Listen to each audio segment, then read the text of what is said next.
The cold wind slapped Marcus's face as he pedaled through dim streets, his delivery bike humming over cracked asphalt. His fingers were numb around the bars, his thighs burning, but he kept moving. The air smelled of wet cardboard and thin exhaust, heavy with the sense that everything piling up had finally found him. Last night's storm had soaked the first package and flooded intersections, turning an already thankless job into a slow crawl. He was late again. Bosses didn't care about rain or shattered pavement or a chain that skipped 2 teeth every hill. They cared about numbers on a dashboard. At the first address, the door flew open. "You're late," the woman said, eyes fixed on the sagging box. His apology about traffic barely started before she cut him off. "Shut up. Get it together." She snatched the package, slammed the door, and left a sharp echo hanging in the hallway. He stood a beat longer than he should have, feeling the small burn of humiliation settle behind his ribs. Back at the curb, a hooded man stepped into his path. "Go back to where you came from. We don't need you here." The words weren't new, but today they landed like a fist. Marcus's grip tightened on the handlebars. "I'm just doing my job," he said, voice level. The man drew closer, breath visible in the chill. "Nobody wants you here. Go back to your own kind." Heat rose in Marcus's throat. He held it down. "Say what you want," he answered, "but I know who I am. I'm not leaving." A second voice broke the air. "Leave him alone." A stranger stood by the sidewalk, plain clothes, steady eyes, presence like a hand on the brakes. He didn't shout. He didn't posture. He simply watched the hooded man with a patience that emptied the moment of bluster. Confusion flickered, then the would-be bully stepped back and drifted away. Marcus exhaled without meaning to. "Thank you," he said. The stranger gave a small nod. "You deserve respect." Nothing more, but something loosened inside Marcus, as if a knot had been shown a way to untie itself. The day unspooled through stairwells and buzzers and elevators that never worked. A woman counted boxes and accused him of forgetting one. "This is why I don't trust people like you," she said, words aimed past the delivery and into him. He told her he'd call customer service and make it right. She rolled her eyes, left him in the hallway with the familiar silence that follows contempt. At other doors, muttered thanks without eye contact. Orders barked. From behind chains, phones that never paused their scrolling. He reminded himself that patience was cheaper than a confrontation. He reminded himself that rent didn't care about pride. He kept moving. Still, quiet moments of grace pierced through. A living room with a simple wooden cross above a couch. "God bless you," he heard himself say, surprising himself as much as the woman who nodded back.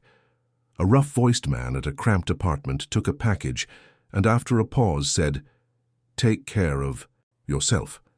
It wasn't much, but it lodged somewhere the harsher words couldn't reach. By dusk, the streets were slick mirrors, the city's lights stretched and trembling in puddles. The stranger's firm calm replayed in Marcus's mind, not as a replay of drama, but as a shape of steadiness. At his last stop, a woman opened the door with a tired smile. "Thanks for getting this here," she said, like she meant it. He felt something ease. "God bless you," he said again, more certain this time. "God bless. By you too," she replied. He carried those words into the night like a pocket-sized lantern. His apartment was small. Bed, table, chair, peeling paint, a chipped mug left purposely empty. Heat hissed in the pipes when it felt like it. He dropped his bag, sat on the mattress edge, and let the day echo through the quiet. Slammed doors, slurs disguised as suggestions, the stranger's defense, the unexpected kindnesses. In the mirror, he didn't see triumph, only a tired man with a thin seam of resolve, stitching him together. Tomorrow he would get back on the bike, not because the world applauded, but because something inside refused to be erased. Morning arrived hard. The alarm cut through shallow sleep. He pulled on a frayed jacket, swallowed a banana and lukewarm water, and rolled the rusty chain back onto its teeth. Engines coughed awake. Buses wailed. He rode into the city's churn, the chorus of hurry composing a rhythm he could pedal to, but the loop of words trailed him. Get out of here, like a low note under the whole song. At a scabbed-over complex, the first door opened a hand's width. Eyes scanned his face and clothes before a palm took the parcel without a word. At the second stop, a man thanked him without looking up. At the third, a woman signed with a sigh that said his presence itself was the inconvenience. Marcus swallowed a dozen answers that would only cost him time and ratings. He settled for quiet dignity and forward motion. A nicer building later, he pressed a brass bell. The door swung open on a tall man in a pressed shirt. Package for Mr. Harris, Marcus asked. Yeah. The handoff lasted 2 seconds and nearly ended in silence. Marcus added, Have a good day. A tiny pause, a sideways glance. You too, I guess. It was nothing, and still it landed. Being seen for a heartbeat steadied the ground a fraction. Hours blurred. Lobbies smelling of citrus cleaner, stairwells of damp dust, sidewalks of hot rubber and rain. Between stops, he replayed the strangers' words, not for their content but their tone, an ordinary certainty that refused to let cruelty set the terms. He held that tone like a template for the voice he wanted to hear inside his own chest. By evening, he drifted past the corner store with the buzzing neon. A man stepped out, adjusting his jacket. Hey, Marcus, he called. It was Kenny from the neighborhood. Familiar face, few words. You good? Marcus asked. Kenny grinned without warmth. Just dealing with stuff, you know. They talked in fragments that admitted more than they named. I don't know how you do it, Kenny said finally. It's got to be tough, especially with everything. Marcus nodded. The wordless everything hung between them. The looks, the slow-moving lines that speed up for someone else, the doors that close a fraction sooner. Part of the grind, Marcus said. Some days it grinds back. Kenny's eyes searched his face. You don't deserve that, man. The words landed gently and stayed. Back upstairs, the hallway smelled like old dinners and stale air. The elevator was still broken. The stairs still groaned. Inside, he locked the door and let the room's quiet soak in. In the window's reflection, he looked the same as always, and also a little more there. He didn't have a plan big enough to fix a city. What he had was a bike that still rolled, a body that, though aching, obeyed, and a name he could say without apology. He sat a while longer, then slept. Another day began. Another route downloaded, into the app.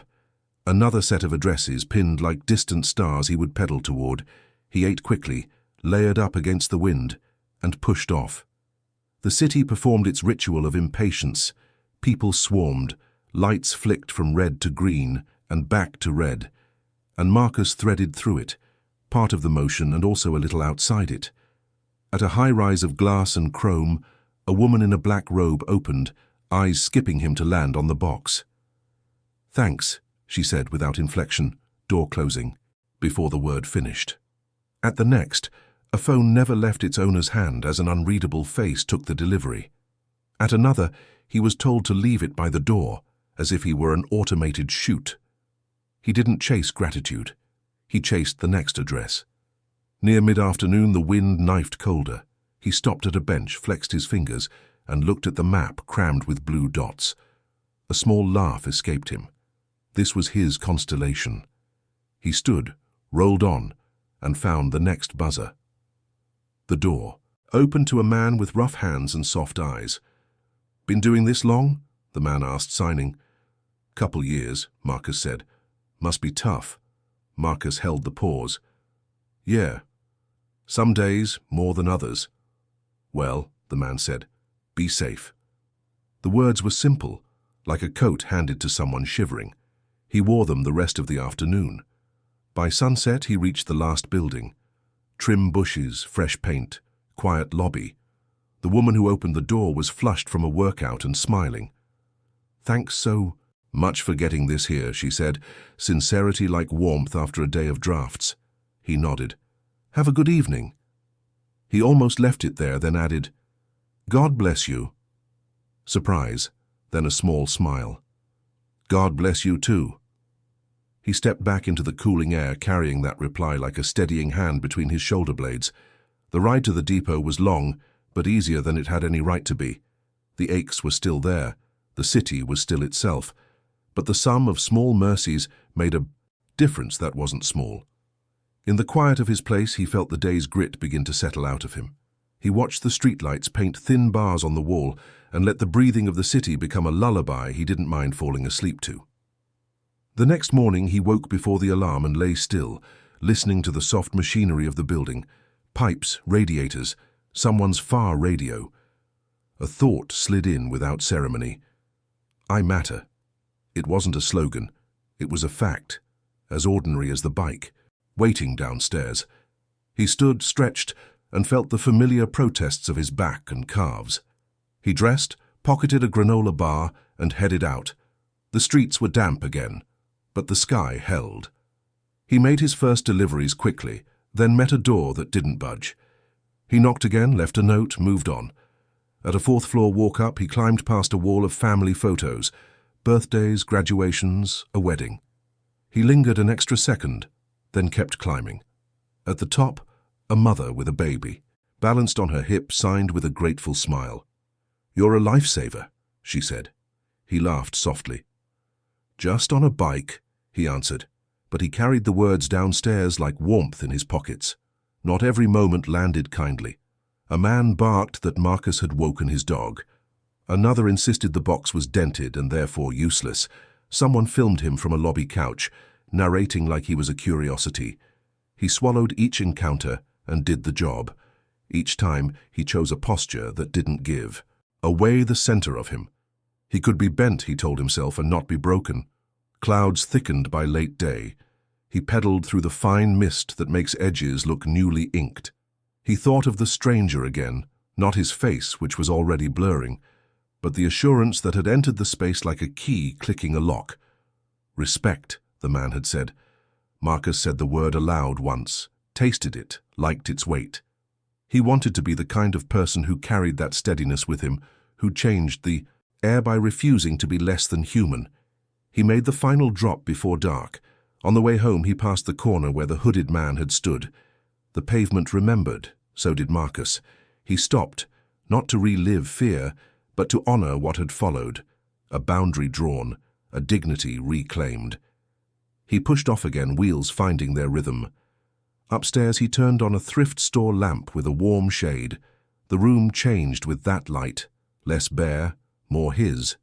He made toast, scrolled his route report, tallied the day. Numbers had their place. They proved he'd moved through the city and kept his word to show up. They didn't measure the other ledger, the one of hurt and help, of small harms and small graces, but Marcus felt that one too tip a little toward the better. He set his alarm, stretched his legs, and sat a long time looking at the world through the window. The city pulsed as it always would.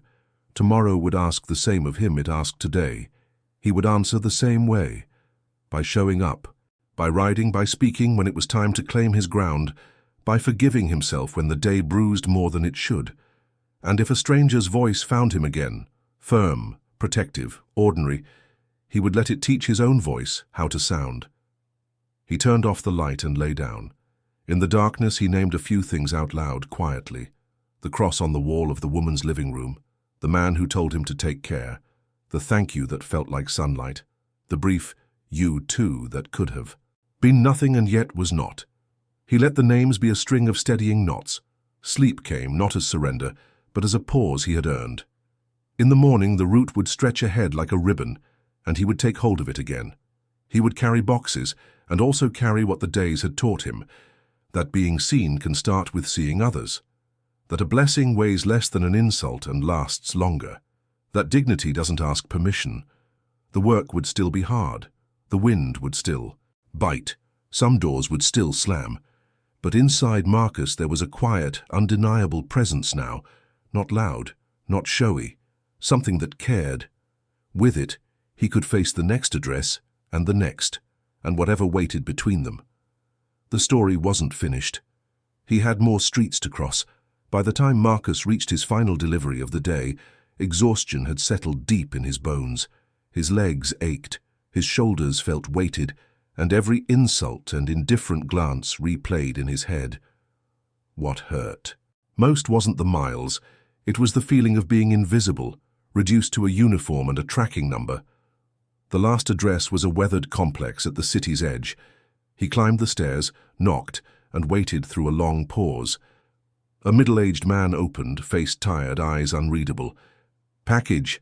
Marcus asked, offering the box. "Thanks," the man said, almost flat. Marcus braced for the door to close. Instead, the man looked up, and for a heartbeat, their weariness met. "You're doing good," he said, voice low but sure. "I know it's tough. Keep at it. You're doing good work."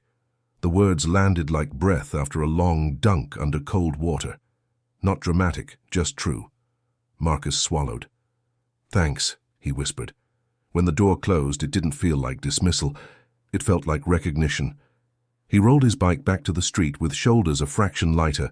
The city wasn't gentler, but for the first time that day, he didn't feel entirely alone inside it. Streetlights stitched the road home in pale bands, and he followed them, letting the hum of the tires smooth the jagged edges of the last 12 hours. His apartment greeted him with the usual quiet: a single room, a bed, a chipped mug, a window with a stubborn draft. The ceiling's hairline cracks were as familiar as old scars. He lay back and watched them, hearing that sentence again. "You're doing good work." It wasn't poetry, but it threaded through the noise of the day and held. For once, the silence didn't press so hard. Morning arrived too quickly. The alarm snapped him out of shallow sleep. His body protested every movement. Still, the bike waited, the route waited, the rent waited. He pulled on his frayed jacket, grabbed a banana, and coasted into sharp air that needled his cheeks. The first stops were the usual choreography: buzzers, stairs, doors that opened just wide enough for a hand to take a box. Faces glanced past him, as if eye contact meant obligation. At a newer building, fresh paint, soft lighting, a woman opened with a practiced smile that wasn't empty. "Thanks so much for getting this to me," she said, looking him in the eye like he was part of the exchange. "You're welcome," he managed, surprised at the warmth in his own voice. "Have a good day," she added, and somehow it mattered. He carried that small warmth through corridors that smelled of cleaner and damp carpet. The fatigue kept building, but it shifted shape. Less sting, more ordinary ache. By evening, when sunset rubbed the rooftops, orange, he felt not triumphant, just intact. Sometimes that was the win. Back home, the room was unchanged, yet it felt slightly more his. He sat on the bed and let the quiet stretch until it turned from emptiness into space. The stranger's voice from yesterday, the woman's direct thank you. The way those moments had cut through the fog. He let them replay until the knot under his ribs loosened. The next day began with a different heaviness. Not just sore muscles, but a thickness in his chest he couldn't name. He stood at the window and watched dawn pry open the blinds. The city out there moved with or without him. He felt like a late extra tripping onto the set. But the route would not drive itself. He grabbed the bag and went. Cold air bit harder. A hurried woman snatched a parcel and shut the door mid-thanks. He clenched his jaw and kept moving. Around noon, he found a park bench and sat with the bike handle pressing his thigh like a reminder to get back up. His phone buzzed. Reminder. Rent is due. 2 words in bold, a figure he could recite by memory.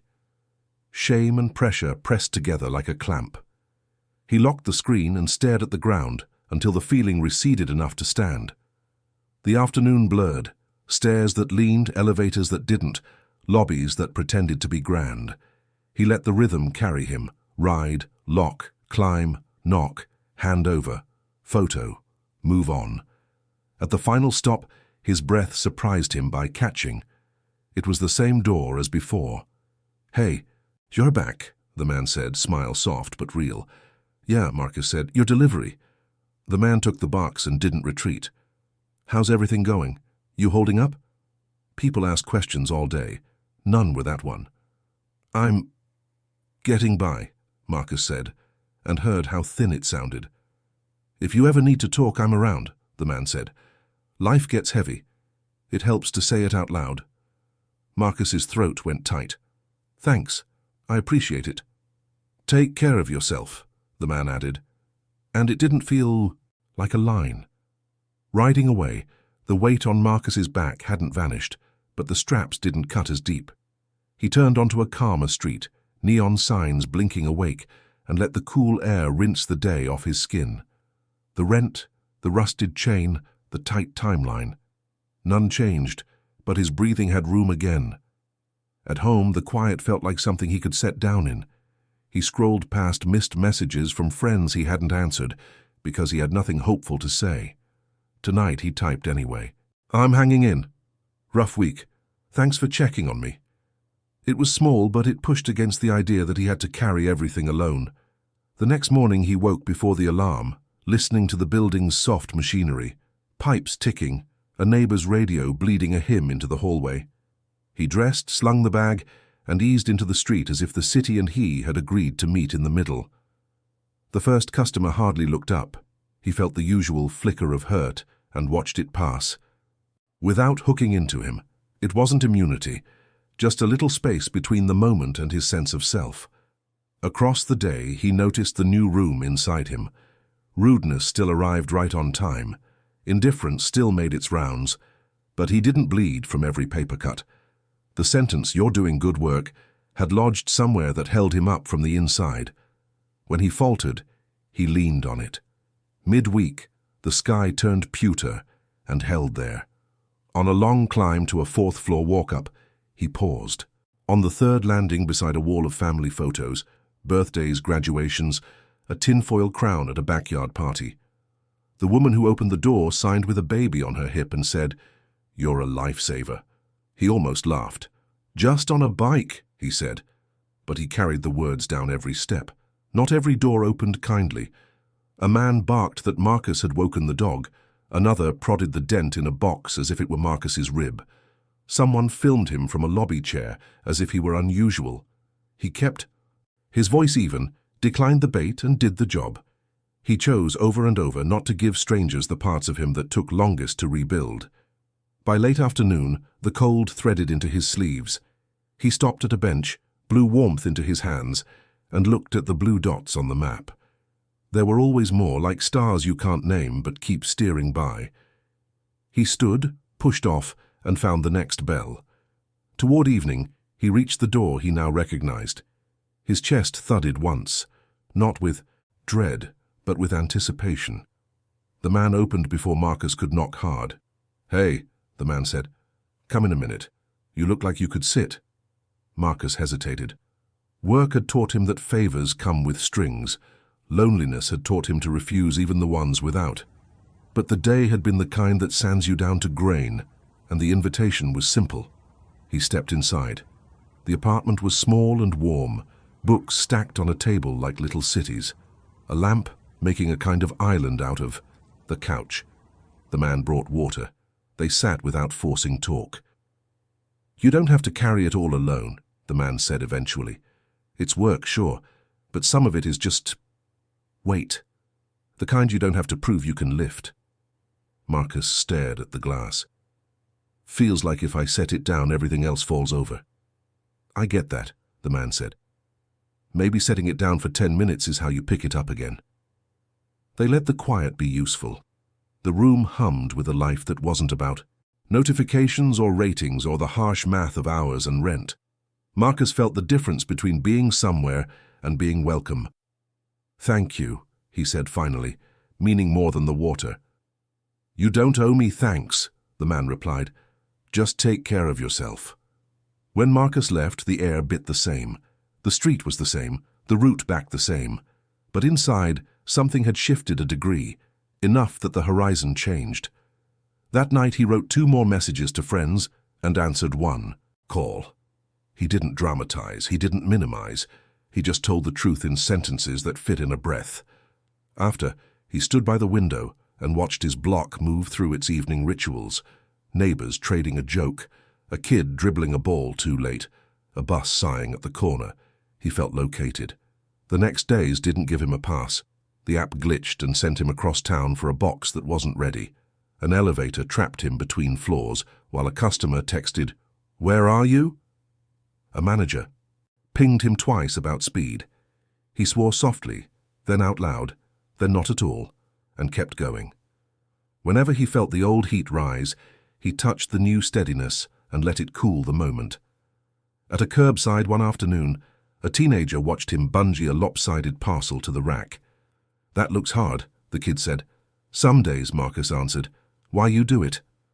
"Because people are waiting," he said, then surprised himself by adding, "and because I'm good at it." The kid nodded as if that checked out. Near the end of the week, the rent reminder pinged again. He didn't look away this time. He made 2 calls, arranged a partial payment, and wrote the amount left on a torn envelope he taped to the wall. The number didn't shrink by magic, but it stopped growing in the dark. On a grey morning, he passed the corner store and heard, "Marcus." He turned. Kenny, the neighbor who sometimes floated in and out of the block like a weather report, raised a hand. "You good?" Kenny asked. "Getting there," Marcus said, and it was true enough. "Keep your head," Kenny said. "This city will try to borrow it." They laughed, and the laugh stayed with him as he pedaled away. Later, at yet another glass and chrome tower, a man took a package without looking up. Marcus said, "Have a good day," expecting nothing. The man blinked, came back from his screen and said, "You too." It was barely anything, and somehow it was not nothing. He finished late, legs buzzing with that hollow fatigue that means you did every part. On the ride home, he counted the day's small mercies like beads: the woman's direct smile, the teenager's honest question, the way the elevator door opened before panic settled, the partial rent plan, the friend who had texted back, "Call me whenever," and meant it. None were large enough to headline a story. Together they were the story. In the apartment, he switched on the thrift store lamp. The warm shade turned the room from a box into a place. He made toast, folded tomorrow's route into a guess, and sat in the chair by the window long enough for the noise outside to become a kind of music. He told himself out loud a few simple truths: that the work was real, that the hurt didn't get the last word, that being seen can start with seeing. He slept, not deeply, but without bargaining. Morning again. He woke before the alarm, stretched, and felt the catalogue of aches answer back, then quiet. He dressed and wheeled the bike out, testing the chain's complain and deciding it would. Hold one more day. The air had that after-rain clarity that makes even alleys look rinsed. He pedaled toward the first address, not lighter exactly, but truer in his own weight. The city remained itself: sirens, horns, smiles that missed, doors that opened a hand's width, a handful that opened wide. He moved through it and with it. When a man on a couch filmed him handing off a box, Marcus waved and kept it moving. When a mother balanced a baby and a signature, he steadied the tablet so her line didn't wobble. When a security guard tried to hustle him for leaving the bike wrong, he said, "I'll be 30 seconds, and was. At midday, crossing an avenue, he felt the wind shift. It wasn't metaphor, it was weather. But he took it as both. Sometimes the only miracle is noticing you're still here and moving. He grinned at nothing, at everything, and leaned into the next block. Late afternoon brought him back, inevitably, to that door. He didn't have a package this time. The app had rerouted it. He found himself slowing anyway. The man noticed him from the window and came out with 2 paper cups. "Tea," he said. "You look colder than you admit." Marcus laughed. "You're not wrong." They stood on the stoop, steam ghosting up in the chill, saying little. It was the kind of quiet that didn't ask to be filled. "I meant what I said," the man offered. "About talking." "I know," Marcus said. "I'm working on getting better at that." "Me too," the man said, and grinned. They bumped, elbows like a pact, and Marcus rolled away. Dusk softened edges. He rode back through streets that were no easier to cross and no less his to travel. At home, he took the torn envelope off the wall, wrote a smaller number, and taped it back. He texted, made it through to the thread that now answered. He looked in the mirror and recognized himself without flinching. Tomorrow would bring the same delivery of hours, the same test of dignity. Some doors would slam, some wouldn't. The bike would complain. He'd coax it along. There would be another reminder, another eye roll, another kind word from an unexpected corner. He would carry boxes, and he would carry what the days kept teaching him, that blessings weigh less than insults and last longer, that asking for help is not surrender, that dignity doesn't ask permission. He lay down with the window cracked. The city breathed. He breathed with it. The story wasn't finished. He had more streets to cross. And as he closed his eyes, the sentence that had started the turning returned, steady as a wheel finding true. You're doing good work. By the time Marcus reached his last stop of the day, the sun was sliding down the glass, casting a soft gold along the high-rise's mirrored skin. The building smelled like lemon cleaner and money. He had been here before and he expected the same choreography. Ring, hand over, door shut, nothing to hold. When she opened, the woman from days ago, the indifferent one, he braced for it. But a flicker moved across her face, recognition catching like light on water. She didn't glance past him this time. She met his eyes. "Thanks," she said, voice unforced. It was small, hardly anything at all. And yet it rearranged the moment. She saw him, if only for a second. "Have a good evening," she added, and warmth edged the words. Marcus nodded, surprised that his own voice came steady when he answered. As he turned from the door, the weight in his chest loosened a notch. He rode away down a boulevard rippling with traffic, the city dialing itself toward night. He wasn't buoyant. He was simply less heavy, which for him felt like a change in weather. The ride back to his apartment was quiet in the way long corridors are quiet. Sounds existed, just farther away. Delivery vans coughed, a bus sighed, a couple argued under a lit window, and somewhere a radio played a song he half remembered from years ago. None of it stuck to him. What stayed were the day's small shifts, the pause at a threshold, the unfussy thank you, the sense, fragile as frost, that he had been seen. It wasn't a perfect day. The late elevator had bullied his schedule, the app had glitched and doubled a route. 2 people had complained that he was late to doors he had reached as fast as a human could. No grand victory, no miracle, but he had made it through, and suffered less from it than yesterday. In his world, that was a win. He locked his bike in the alley and climbed the stairs 2 at a time, because if he paused between flights, the body's vote would be to stop. Inside, the apartment greeted him with the same neat emptiness, folded blanket, chipped mug, the lamp with the warm shade that turned sharp corners round. He sat on the bed and let the window take up most of his attention. The sun had finished. The city was now the color of breath on glass. He exhaled until his shoulders dropped. He did not know what tomorrow would demand, but tonight the fact of having lasted was enough to set the bones. He lay back without ceremony and let the room do what rooms rarely get credit for and hold. Sleep came like a tide and broke. He woke once to the sound of a neighbor's keys and once to nothing at all. When morning finally slid a grey stripe across the floorboards, he felt a quiet anticipation he could not name. It wasn't hope exactly, but something that behaved like hope. Outside, the air was damp and cold, a held breath. He pulled his jacket tighter, rolled the bike forward, and pushed off. The pedals creaked the way they always did, but their stubbornness felt companionable rather than hostile. The city was the same city, impatient honks, steam from vents, footsteps that never quite synchronized. Yet the rhythm of pedaling was a meditation he could enter without permission. He moved. He breathed. He kept moving. The first stops were ordinary, buzzers that didn't work, dogs that barked like alarms, signatures scrawled without looking up. He accepted the exchanges as weather. Nothing the people at those doors offered or withheld could decide his day for him. He had learned that yesterday, and the day before that. Today he could feel it in his hands. At an older building with a stoop that had learned every season of the last 50 years, he knocked and waited. The door opened on a woman with grey hair pulled back and eyes that knew the length of days. "Delivery?" she asked, but it sounded like a greeting. "Yes, ma'am," he said, offering the box. She didn't take it. Right away. "You work hard," she said simply, and there was no pity in it. "I do," he said. "I see you out here every day. People like you keep the rest of us stitched together. Thank you. The words went in like warmth. He lifted the box a fraction to hide the small shake in his hands. I appreciate that, he managed. Take care of yourself, she said, and keep going. He left with the sense that something in him had been returned to him.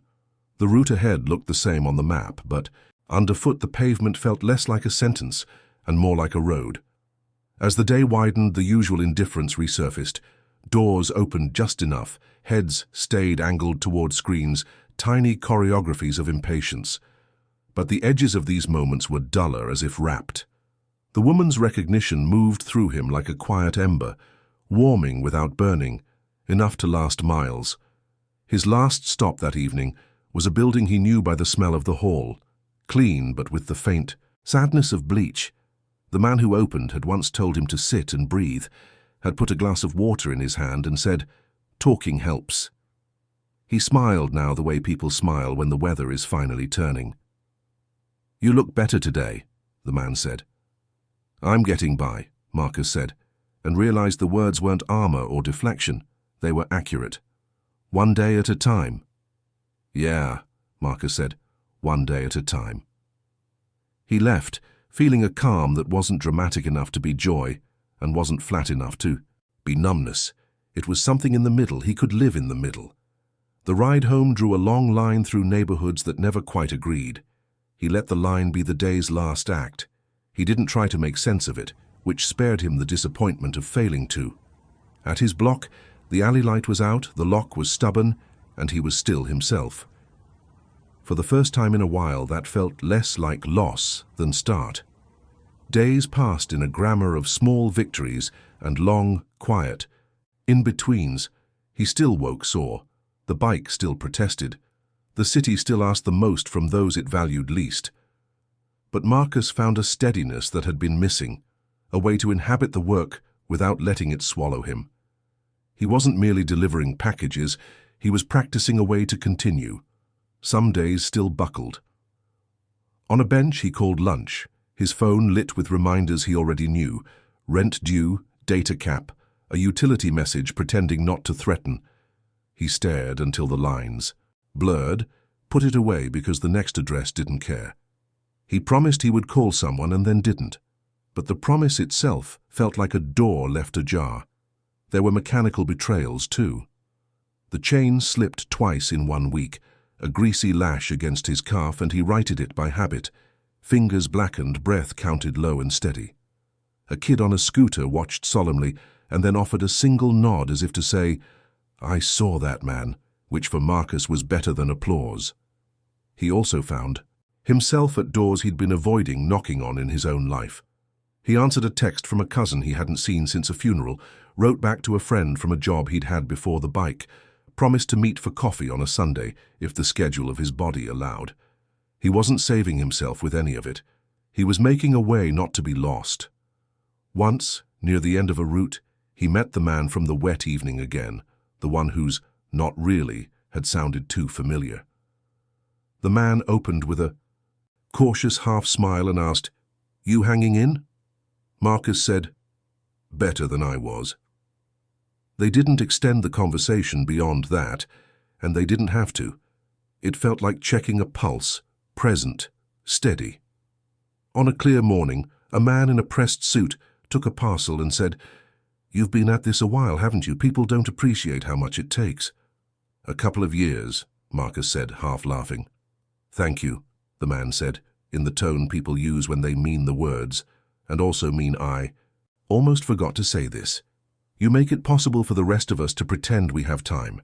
Marcus rode away with the city looking slightly rearranged. The remark didn't change the next hill or soften the wind, but it lifted some interior weight he'd mistaken for himself. He overheard things too. A woman outside a laundromat telling her friend, "I couldn't do all that running around. I'd snap." No judgment in it, just acknowledgement. He carried that offhand truth like proof that he lived in, the same world as the people in it. When the days knotted too tightly, he unknotted them by noticing. The woman cleaning a window until it held the sky, the boy dribbling a ball, the shopkeeper sweeping the same square twice. None of it paid his bills. All of it paid attention back to him. Evenings were different now. He no longer felt erased. He cooked simple food and sat to eat. He answered a friend's text with more than a shrug. Rough week, still moving. Honesty in small doses added air to the room. Cold swept in with a seriousness that made metal ring. He rode through it anyway, face raw, eyes watering, the kind of weather that teaches you which muscles are obedient and which are human. On a blue-edged morning, he delivered to a fourth-floor walk-up and found an older woman waiting with her door already open, as if she had been expecting a guest. "You must be Marcus," she said. "Come in a moment. Warm yourself." He stepped inside because refusing kindness had never made him stronger. The apartment smelled of books and orange peel. She handed him a glass of water like a blessing. "I know what it's like," she said after a pause, "to be useful and unseen at the same time. Don't forget yourself." "I'm trying not to," he said, and the trying was the point. He made it down the stairs with his breath steady, the cold less of an enemy for having been briefly kept outside. The next door slammed in his face, and he shrugged. The next person waved without looking, and he accepted the wave as payment for a world in a hurry. On a wet evening that had turned his cuffs a darker shade of themselves, he reached the address of a man with tired eyes and a jaw set like a doorframe. The package was nothing special, a box that could have been anything. Marcus held it out. The man took it and then, inexplicably, did not retreat. "You all right?" Marcus asked, surprising himself with the question. The man exhaled like he'd been holding breath for a year. "Not really." "It's not easy," Marcus said, "but you're not alone. I know it doesn't fix anything. It helps, though." The man nodded, something in his face unfurling. "Thanks," he said, not as a reflex but as a fact. Marcus descended the stairs, thinking about how recognition travels both ways, like heat moving through two hands that meet. He had spent so long waiting to be seen that he'd nearly forgotten he could do the seeing. That night, the apartment felt less like a box and more like a room. He left the window, cracked and listened to the city perform its endless set, sirens, laughter, music from somewhere too far to be identified. He said 3 truths aloud, because sometimes the ear trusts the mouth more than the mind. "I make a difference. My effort matters. I'm not alone." The words didn't fix anything. They arranged him, morning again. The alarm's flat insistence, the first cold touch of water on his face, the stretch that told him what kind of day his body intended. He ate a banana, slowly rather, than swallowing it whole. On the street, a bus driver waved him through and he lifted his hand in thanks. Small courtesies stacked like coins. The first delivery was to a lobby that smelled of new paint and ambition. A woman took the box and said, "Thanks," without looking, and he accepted that too. The second delivery ended with a door in his face and a dog barking like an alarm clock. The third was smooth, the fourth less so, and the fifth involved explaining twice that signatures are how packages stop going missing. He stayed even in his voice and even in himself. By late afternoon he was on the long climb past the park, where kids turned a dirt patch into a stadium. He breathed in counts and reached the top and felt inexplicably good. Not happy, that word belonged to different weather, but aligned. He was in the place his life currently required him to be, and that was a kind of peace. Dusk leaned in.